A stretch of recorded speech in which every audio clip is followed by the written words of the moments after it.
Hello.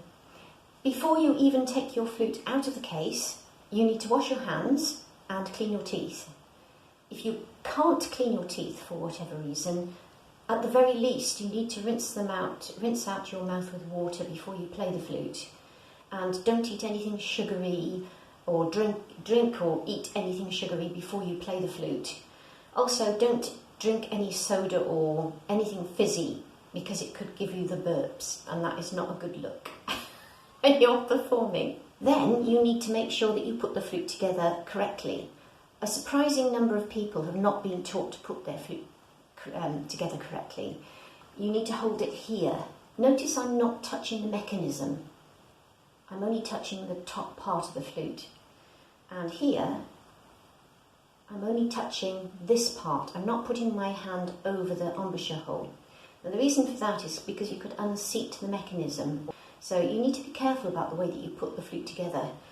The other thing that I've noticed with flute players is they think that this goes all the way in, like that. It doesn't. That's too sharp. You need to pull it out. And flutes are manufactured to be pulled out. So you need to pull it out a little bit and then tune it up, okay? Don't push it in. It'll just sound too sharp, and also affects the tuning between the registers. So hold on to this, keep holding on to this, and then take the foot joint.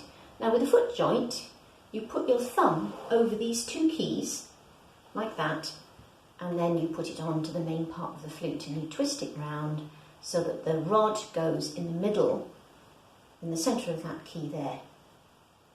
That's because for most notes on the flute, you use your little finger. That's called the E flat key, and it opens that key there.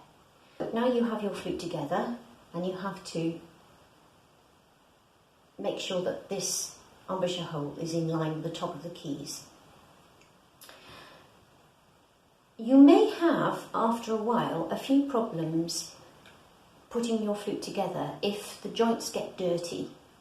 Under no circumstances should you use any grease or oil on those joints, because they will just attract dirt and some of the oil and grease could get into the mechanism. What you need to do is to just clean them off. If you have a lot of problems, you could use a touch of alcohol, but be very careful with it. You can clean inside the joint as well as outside, of course, just to clean off the dirt. But usually it's just because there's dirt build up, so you need to actually make sure that stays clean. Something else I forgot to mention when I was talking about the teeth is hopefully you are looking after your lips. As a flute player, you need to make sure that your lips are looked after. So most people use lip salve. In the UK, often people use Vaseline, which is petroleum jelly, something to protect their lips in the winter, because otherwise they will crack and you'll get dry skin and you won't be able to play the flute properly. The problem is that then you've got a layer of grease over your lips. So make sure you wipe your lips clean. Don't play with lipstick and things like that. That's also got grease in it. And if you use any skin cream on your chin, say if you have a skin problem like acne or something like that, make sure you wipe that off, because it could react to the metal and it could make your skin condition worse as well. Now I'm going to talk about some things that commonly go wrong with the mechanism. Two things. One is sometimes the little screws on the ends of the rods come out and get loose. So you need a little screwdriver in order to actually screw them back in. When you do that, be very gentle, because if you tighten them up too much, then nothing will work. It's quite sensitive, the flute, so you have to watch that. As you can see, there are quite a lot of screws on the flute, so take a few moments sometime to have a look and see where all the endings are. In my experience, one of the most irritating screws to come out is this one on the roller key for the C, the low C. When that comes out, it touches the E flat key, so that doesn't work either. In order to fix that, you really need to go to somebody who can take this rod out and screw that roller key screw back in again. Better to take it to a specialist than try it yourself, because you will have to actually undo this rod and pull it out. When you put it back together again, it's pretty easy to bend the rod and then it won't work at all. So it's not really worth the risk. Also, make sure that you take it to a reputable woodwind specialist shop, not just a local music shop that doesn't specialise in woodwind. It's not worth that risk either. There are ways in which I've noticed people will bend the keys in order to try and fix something. For example, this is a common problem. When you put down the roller key, these two pads here sometimes don't go down together exactly the same time, which makes the low C very difficult to play. That often has to be adjusted. If you don't go to a reputable fixer, they might actually bend one of the keys in order for those two pads to go down together, and then you've got a damaged flute in the long run. You'll have problems later on if you have that happen. Yeah, just a word of warning. There's something else that you need to take care of as well, and that is there are a lot of lines on the flute. For example, here, lots of springs, what we call springs, and here, I suppose there's one here, there's one here. Now, those can sometimes pop out. When they do, nothing works in that area. Sometimes the whole flute just stops working. So if your whole flute stops working, it could be that, or it could be a screw. You can get a little spring gadget for putting the spring back.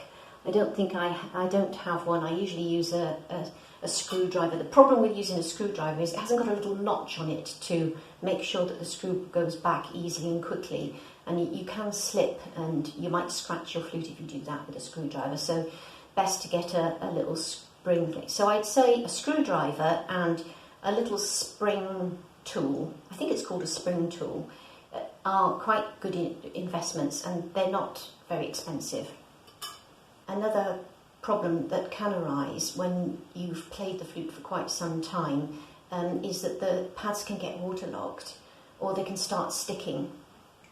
Often this happens with keys that are closed, like the G-sharp key, or one of the trill keys, or the E-flat key. But on different flutes, the water runs in different directions, so it's not necessarily those closed ones. It can sometimes be another an open pad as well. So in that case, what you need to do is to use something you need to gently put something underneath the pad to absorb the water. This is probably the best solution these days. They're called oil-absorbing papers, and they are available for makeup. They're supposed to remove makeup from your face. In the past, we used cigarette papers. You can still use cigarette papers if you're allowed to buy them in your country. They have a little strip of glue on them so that you can roll them into a cigarette. So you do have to be careful not to put the sticky bit on the pad, because that will make it stick more. That's no good at all. All you do is you put them underneath the pad that's sticking or waterlogged, press it gently and then take it out. Don't pull the paper. Be very gentle, because there is a very thin layer of skin on the pad, and if you pull it, you could break the skin and you will need it repadded. So you need to be quite gentle in the way that you actually remove the water. You need to be very careful not to make any dents or fiddle around with this edge on the head joint, because that's the part that makes the sound. The way that the sound is created on the flute is that you blow the air against that edge. So if you actually scratch that edge, then you will have a problem. And also any dents around here will make quite a big difference to the tone of the flute. So be very careful not to damage this. I have come across a video on YouTube that's been watched by lots of people with this beginner flautist. She says she's a beginner, and yet she's giving advice on how to clean the head joint. Don't touch that, and just clean inside the flute. Don't do strange things that you read online or watch videos with people who are beginners giving advice, okay? Another thing to check is the position of the cork at the top. Now, here, there is, inside the flute, there is a plate that comes to here, and then behind it there is a cork. And if you take this off, don't take it off, but this is what it looks like. Don't do this to your own flute. You unscrew this, you can unscrew this, and you'll see that there is a plate inside. And that plate needs to be in the right place for the tuning on the flute. This cleaning rod that you have in your case has got a line on it down the bottom. If you put the cleaning rod in here, the line should come in the middle. You should see the line in the middle of that hole. Now, if it's not in the middle, that means that this plate is not in the right place. And this determines how in tune your registers are. So you do need to keep an eye on this. I would suggest you don't fiddle around with it yourself. If this isn't in the right place, it's likely that the rest of your flute and probably needs a bit of an overhaul, or certainly a regulation. The difference between a regulation and an overhaul is that with an overhaul you have all the pads replaced as well, whereas and sometimes the springs too. But regulation means that it's checked all over to make sure that it's working correctly, and anything that's getting a bit old or isn't working properly is replaced. It's likely that if you've got a problem with this, then you'll probably have to have your flute checked over and regulated at the very least. So take it to a specialist, please. Don't try and do it yourself. You shouldn't really be unscrewing that bit at the end like I did. Okay? I have actually overhauled flutes in the past for music shops, so I do know what I'm doing. You can buy flute cleaning kits, but I'm never very impressed with them really. I like just using my own things, but obviously that's up to you. I have a very old, very long silk scarf that I use, and the reason why I use a silk scarf is because it's very thin, but it is absorbent, and also it has a kind of polishing effect, which I think is quite good for the sound. So cover the rod completely, and then, start off with your head joint. I would normally use a cloth here and wipe. I use a natural fabric again. I use just an old brushed cotton duster. Some people like microfiber cloths. I don't like them because they're plasticky, and I don't like them, but that might work for you. So you wipe it over. Don't go in. Don't stick anything in that embouchure hole. Never stick anything in there. Okay, so that's the head joint. And now with this one, you pull this all the way through. Now, as you can see, because I've got so much fabric with this old silk scarf, it's going to come out dry. Basically, it's dry inside. Whereas with some of the cleaning kits that you can buy, it's just a silly little piece of fabric. It's just too small, really, to clean properly inside. This is your chance to make sure that the joints are clean, so you can clean on the outside there, and you'll probably find some black comes off. And then you can also clean inside. Don't forget to clean inside as well, because that also gets black. And then you have this top bit, of course, you've got that bit, and you've got inside there as well. So you can use a cloth for that to, help clean that. So we've talked about how to clean it inside, but what about the outside? Well, I would say it's a good idea to remove your fingerprints from the top of the keys, just using a brushed cotton duster like I'm using. You just polish that off, so that you can get all the fingerprints off, and then turn it round so that you can actually make sure it's nice and shiny, and that you remove any... whatever you do with your skin, even if you wash your hands, there's still going to be some skin oil that will come off on the flute. So you do need to give it a wipe over after every time you use it. I've come across quite a lot of videos suggesting that you can use silver cloths to clean your flute, and you can.